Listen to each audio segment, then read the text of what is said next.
Ang problema mo, inuna mong pinalabas doon sa programa ni Maharlika yung video mo kaysa dito sa committee na ito. That's, alam mo, you are ongoing yung ating Senate investigation. Ano bang hindi ka ba makapaghintay na i-present mo muna sa committee na ito bago mo isiwalat sa publiko yung video na hawak mo?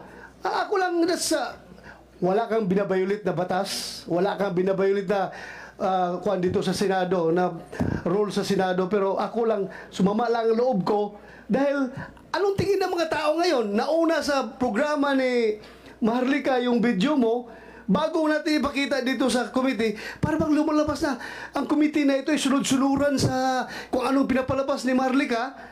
Ang committee na ito sunod-sunod lang kung anong gusto nila mangyari, susunod ng committee na ito. Dapat na mag-inaisipan mo yan na dapat dito mo una pinresent. Sorry, Your Honor.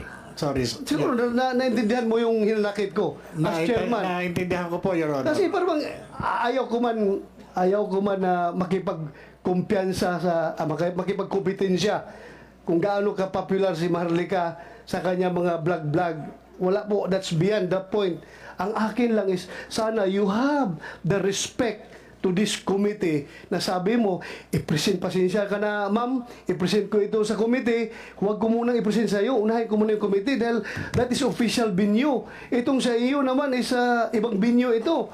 Outside of the legislative inquiry na ginagawa itong yung vlogging mo. Dapat ganun sanang sinabi mo.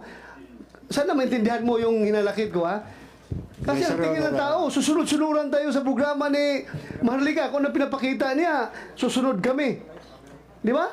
Yes, Your Honor. Sa akin. Patawarin niyo po ako. At hindi na po maulit yun, Your Honor. Kung meron pa tayong succeeding hearing, hindi na maulit. Pero kung nandito sana si Atty. Ochoa, tapos na sana itong hearing na ito. But anyway, sana yung video na sinabi mo. Your Honor, andito po, bali downloaded po dun sa sa CCTV. At hihingin ko lang po yung conformity nung aking kaibigan na si Mr. Romeo Enriquez at yung kanyang kausap na si Mr. Eric Santiago para marinig ko mismo sa kanila